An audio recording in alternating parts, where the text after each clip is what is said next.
Welcome back to another technical deep dive here in the debug zone.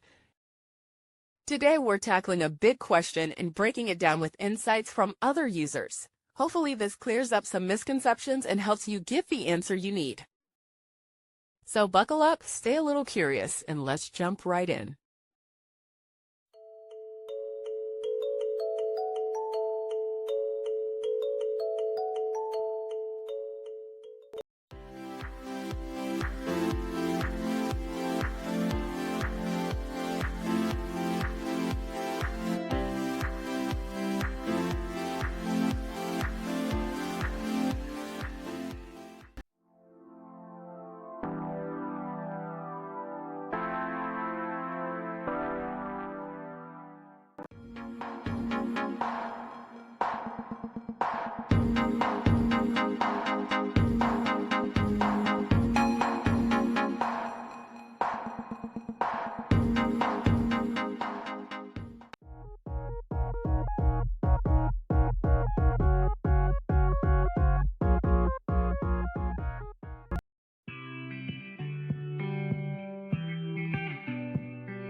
And that's a wrap.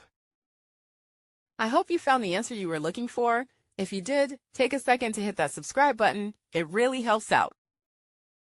And let me know in the comments which solution worked best for you. See you next time in the debug zone.